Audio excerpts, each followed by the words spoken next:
Hello, you wonderful people, and welcome to another episode of SuperFantaFi. This being a show where I talk about TV shows of the supernatural, fantasy, and or science fictional genre. For today's episode, I'm going to talk about Lazarus Season 1, Episode 9. A lot of really interesting things went down in this episode, so let's break it down. Well, I love the kind of parallels between the conversation Axel and Doug are having, along with everything that's kind of happening above their pay grade in a lot of ways, because there is a sort of hearing held because they're trying to determine whether or not Lazarus should really even exist as a team. At the same time, Doug and Axel are having a conversation of, even if we do find Skinner, who's to say they'll let us live? Because they don't know how much we know. We've kind of stumbled across a lot of secrets we're not supposed to know during this whole investigation. So they're going to test to see how much we know, but they will most likely get rid of all of us because they're probably people that... It's also probably why they formed this team in the first place, was to pick people that maybe the world wouldn't notice that they disappeared. I mean, especially looking at Chris's past being what it is, her being a former spy. Perfect person to kind of up and disappear. Maybe same thing for Axel. The others, that's still debatable, but I mean, even Elena being like the hacker that she is, her disappearing wouldn't be that crazy because she could just disappear. So like, these are people the world, not necessarily that the world wouldn't, they think it's like they wouldn't realize went missing. I think it's kind of the perfect way to look at it. And so the Lazarus team is being kind of put on trial of, look at every incident from episode 1 up until the literal oil rig situation from last episode. And can we really say that the Lazarus team are they really looking for Skinner? Because that whole thing they did with the oil rig literally is sparking an international incident. And so, and Abel's not saying anything, and Hirsch has to sit there and just kind of take this whole situation on the chin. And it's like, oh, we're going to bring in someone who is there was a spy in the team. And considering the one person we hadn't seen so far in the episode, I was like, well, it's got to be Leland.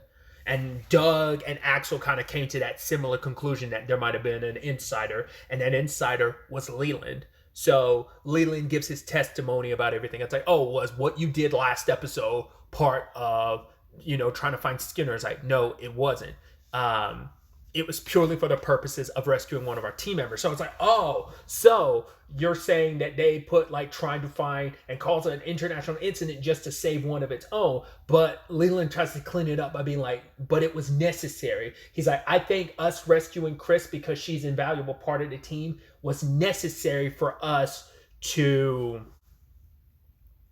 find Skinner in the long run. We kind of need everyone. So it was in a lot of ways, it was necessary part of our journey against Skinner. I mean, to be fair, everything they've done, I mean, the Chris situation, the photo they showed of her shooting, well, that's from episode 1 when they were chasing after Axel. So that's debatable. I mean, granted, you were still putting a team together for tracking down Skinner, so we can let that a little bit slide. But every other incident has been in conjunction with trying to find Skinner, and you've unraveled and revealed some very interesting, like the whole the crash helicopter thing. It's like, yeah, but there's a big time, there's a hacker you ended up taking down, as well as a very, very bad guy. So it's like it all worked out. It's like, oh yeah, this cult compound got burned. It's like, yeah, that wasn't their intention, but a cult was basically stopped. So it's like, yeah, inadvertently they kind of had some, might not have been successful in finding Skinner, but they've had success in, stopping some other stuff from happening. So, but, once again, in the grand scheme of things, your sole mission is to find Skinner. You haven't done it, so you're failing on all fronts. Then there's that guy, I forgot what group he's from. It's an agency I've never heard of. Wasn't it ICECOM or something like that? I don't even know what that stands for, but this guy is Schneider. And he's the one that really kind of pokes and prods a lot of questions about Lazarus. He seems to be the most keen on Lazarus being pulled apart. It seems like he's one step ahead of everyone, like he knows something. But I'm like, I don't know why he's so keen on Lazarus getting taken care of. Because we later on find out he's after Axel for whatever reason. But it doesn't seem like he necessarily went to take down Lazarus with the intent of knowing Axel was on the team. Maybe they knew someone was on the team, fit the description of who they were looking for, but they didn't know who it was until they got Axel's name. Because Leland brings up, because they were like, oh, we heard one of your people like escape prison multiple times. And it's like, yeah, that was Axel, like from this place to this place. And those locations are what got their attention. So they probably knew like someone on the team escaped prison fitting the description, but they probably didn't know which member of the Lazarus team it was. Because it seems a lot of the, like, what they're up to, their general activities, people know, but the ins and outs of the team, it doesn't seem like, who knows how much is known about the general team. Because they didn't really seem to know, like, Axel by name, but now knowing his name and knowing what prisons he escaped from, he's who they're after. Because one of the people is Haynes, that Abel knows. He's a part of those conversations with Schneider. So it kind of potentially goes back to what I was bringing up previously. Like, I don't know if Axel was in a regular prison or could he have been in like a military prison. I was like, it could also be like, I never really thought about it before. Now I'm like, it could always be a black site prison that he broke out. Those could be black site prisons for like, big time, like, criminals that like the CIA like locks you up in. Because my theory was like, maybe he's like like I said, those were initially like maybe military prisons and he knows some military secrets he shouldn't know. We don't know. Like Axel continue, like we picked up a little bit here and there. Like Doug seems to be like the most normal of the group. Like, right, we met one of his former professors in episode 3. Chris is a former spy. Elena grew up in a cult. Leland seems to be normal enough, but to be fair, he has connections to Abel. So it's still like Axel continues to be the biggest enigma because we still have no idea why he went to prison. We know he told Chris why he has such a high sentence. It's because he kept breaking out of prison over and over again, and it made his sentences much worse. I said much worse. I should have just said worse. I always make that mistake grammatically, but not like I'm always the best at properly speaking. But tangents and all that aside, it's interesting too, while this was all going down, like while, they're debating the future of the Lazarus team, Skinner drops a new video being like, oh, no one's found me in that 20 days. Oh, I guess people really don't care. Because that's a complicated thing. There are people who are just living their lives like nothing matters. And some of the governments, it's like, have they really put forth the effort as much as they should? Which is like, that's why I'm like, that Skinner thing has to be BS. Especially the way Schneider was acting. He acted like it didn't affect him. Because, yeah, we got 10 more days before the first people who took Hapna start dying. And one of those people is him. So it's like, if you don't find me in the next 10 days, I'm going to die, and all of humanity dies with me, which now everyone's like, oh, so if he has a cure, he never bothered taking it, which, in the grand scheme of things, kind of doing the situation that he is, it's like, no, I'm giving humanity one more opportunity. And it like the fact is that he's kind of like, oh, there's like this hide and seek angle to it, and it's kind of like, oh, no one's found me. I find it super suspicious that that the video is in the exact same location. And like I said, Schneider's reaction makes me feel like he seemed unaffected. He's just kind of like, That I'm like, it feels more like that's got to be a fake recording. I think Skinner really is dead. And like someone's doing a fake recording, or maybe those were done well in advance and he's already dead. I have no idea. I think those videos, maybe not necessarily the first one, this one in particular feels like bullshit. Because I'm like, why would he make a video now? I mean, I get it, like you've 2/3 of the time has already gone by, but I still feel like, why now? Like, and in a taunting manner like that doesn't feel like that would be something Skinner would do. But I mean, maybe I'm mistaken. The fact is, Hirsch had no like rebuttal to it, having known him, but it's like, I guess to be fair, she would have never guessed the man would basically doom the world the way he did. So anything else you can't really just assume like, oh, I knew the man before, he would never do something like that. You can't assume anything in his situation. But the whole video made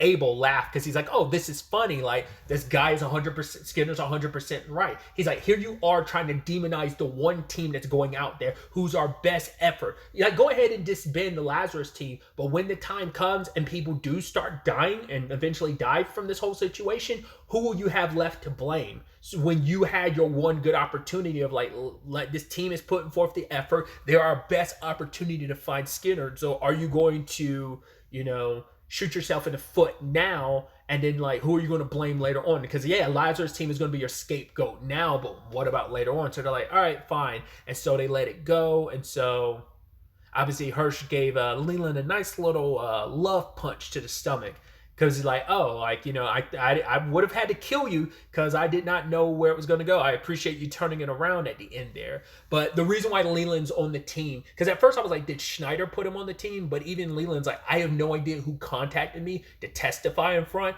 But he's like, I think it is like Schneider and them, like the group that he belongs to. But the thing is, Hirsch is like, yeah, but he didn't realize that Leland and Abel have a connection, and that seems like that connection is through Leland's dad. Because we saw that photo initially, I'm glad they showed it again in the episode, because I didn't pay as much attention to the kid to recognize that was Leland. Because initially I saw that photo, I was like, oh, it's that Abel and his family. I thought like maybe that's his husband and his child, which I guess still could be. They never, but I mean, all they said was Abel had a connection to Leland's dad. So I don't know if they were like significant like partners, or was it just like, no, we're good friends. I just think it's interesting because I'm like, why? Like, it's such an interesting photo. Like, why not just a photo of like Leland's dad and Abel, but Leland being there? I guess, I don't know. It feels like there could be more to that, but like I said, I could easily be reading more into it. It could just be a platonic photo. There might not have to be a familial relationship or anything, but it does beg the question, like, what was the correlation and connection between Abel and Leland's dad if it wasn't anything like romantic in that capacity? I also feel bad for Leland too, because he goes back to the Lazarus headquarters and he stops himself from going inside because he doesn't feel like, right, I don't feel like I belong in there, because it's like they have probably figured out by now, because he's like probably thinking like, well, Hirsch has probably told him about me. So it's just like, right, he does like this team, and he had like, I believe him when he was saying that statement of, when we get this job done, we're going to disband, because he already knows like that. He knew from the beginning that was going to be the case, but he's come to know these people and he really likes them. They're like a new family for him, and he doesn't want to lose that. And for him, it's like, I betrayed this family that's looked out for me, that's taken care of me. It feels bad, but because that was what Abel probably put him on the team for that purpose. It's like, and Hirsch had no idea, because it's like, right, the best way to fool your enemy is to fool your allies, So if they didn't know, so no one else would know either. They kind of be blindsided by like, hey, Leland's on their squad, but you have to know like he is there because of me, and so he'll kind of act in accordance with kind of what I want. But it's also what Leland wants to, because he himself personally wants to protect the team. But he's also motivated because Abel wants to protect the team. So the stay of execution for the Lazarus team as a whole being disbanded has been postponed for 10 days. So the moment the bodies start dropping, so do they. Which, it could also be a literal stay of execution, because like I said, that go back to the Axel and Doug conversation. They could end up getting killed for what they've kind of discovered and what they know. Either way, we bring back the Peel situation from episode 2. We hadn't circled back to that, but it's just because Chris was picking up her pants and she dumped it out, and she's like, oh, what's this? So she goes to Doug about it, and it's like, why didn't you like bring this up about it? She's like, I forgot. I love Axel being like, it was most likely in some pants that you left on the floor. And she's just, wait, that's weird. How did you know that? It's like, yeah. Because who knows if that's going to... I mean, they made such a point of it when Chris initially got it that I was like... She's like, oh, you don't think this is the Hapner cure? And I'm like, you don't think she just sat on it the entire time? Probably, most definitely not. But it might be the next clue they need, because they have nothing else going for them right now, clue-wise, so... Another angle to this episode is that guy we got introduced to at the beginning of the episode. He introduces himself later as HQ, so obviously we don't know who he really is. But that whole sequence where, like, he just ate that steak at that place because he's like, oh yeah, it helps perfect and keeps my body in its perfect form. And he's walking, and you're playing the music, and he's walking. I'm like, why are we focusing so much on this walking sequence? And then people start walking by. There's a guy with a gun. People, like, are getting shot and killed in front of him. And then the police show up after, like, killing the guy. But this guy just keeps walking, crosses over the bodies, which I'm like, there could be a larger metaphor there. Well, I didn't know, because like the episode's like title, and I'm blanking on, it's like Death on Two Legs or something like that, which I was thinking like, oh, like death kind of just it's just interesting timing because I was watching something recently. Surreal Estate, this most recent season 3, introduced Death in that show, and she just kind of like casually strolls around, but no one really notices her until like and she's kind of invisible to most people. So I was wondering if that's kind of what his shtick was, even though people do see him, but he just keeps moving. It's just kind of like it's almost like this perception filter where it's like you kind of recognize he's there, but you also kind of don't, and he just keeps moving. I was wondering if that's kind of like the whole deal, and I thought he was supposed to be Death in this regard, but I guess more so Death is a guy we get introduced to near the end of the episode. But yeah, Schneider and them are after, like I said, are after Axel for whatever reason, and they need someone to take out Axel, and so they go to HQ to hire him, and he's got a guy, a ghost that will take care of it, an assassin. But they're like, well, how can we trust you? Want us to pay 30 mil? How do we know we can trust like some ghost that no one's ever heard of? It's like, all right, let's do a test. So send in some heavily armed people, and this ghost wipes the floor with them. Love that whole sequence. You'd almost be like that, like that'd be like a badass protagonist in a completely different story, considering his skills and stuff. And I'm like, it's not a 1-to-1, but it makes me feel like, oh, that's gonna be an interesting clash between him and Axel, because it feels like I don't like. It's not the same, but it feels like there's some elements of like you can see Axel kind of going toe to toe. I mean, that showdown is probably going to happen next episode, or at least in the near future. Clash between those two, but it's like his like him using like the wiring to like throw knives into at people's necks. I mean, straight up decapitating a few people. It's kind of interesting because I brought it up last episode about how Axel never really uses like there was one or two times in last episode he actually used a gun for its purposes, but more often than not he was just using it to kind of like pistol whip people or just bash them in the head with like the butt of a gun. So this guy's kind of the same. He didn't really ever use a gun. He disarmed people. He made one guy like turn and fire on his people, but like the slicing, the hanging, like especially at one point where that one guy, he like took one guy over the railing and like snapped his like broke his neck on the railings, and it's just and jumped like this guy is smooth and fast and deadly. Especially like the last bit of it where he's falling down and he had three other bodies with him and they were wrapped up, and he basically had them like in the process of falling they hung themselves. They're like, wow, he just systematically disarmed this group. Guy didn't have any guns. He just had, he's like Batman with prep time, So, guy's scary. And now they recognize, like, yo, this is the guy. He's been hired for the job. This is your target. So, why they specifically want Axel, why they're going so far above and beyond, what's Schneider's connection to all of this? Like, obviously, like the team has to be worried because he's going to go after Axel, but they're probably going to try and strike while Axel's alone, maybe. Because I'm like, right, he does have an entire team surrounding him. Granted, Chris isn't in the best condition right now. She's still recovering because I think it's only been 2 days since in universe. I can't remember it because it's been a little while because obviously I'm still catching up. I just hadn't taken time to like catch up with Lazarus, but it's been a little while since I saw episode 8. I think I watched it the day episode 9 came out or the day after, but whatever the case may be. So I don't remember, but I think last episode ended with 12 days left. Obviously, at the end of this, we've got 10 days left. So I believe this season's only supposed to be 12 episodes, if I'm not mistaken. So, which I could be. Correction, just looked it up. First thing I saw was 13 episodes. Could be mistaken, but that seems to be the case. So 3 more episodes. Well, 4 for me because I still got to watch episode 10, which has already been out. But yeah, I'm excited to see where all this ends up taking us going forward next episode. And like I said, like how much time we kind of speed up things. Like what's this next step in the adventure of finding Skinner, but also this ghost coming after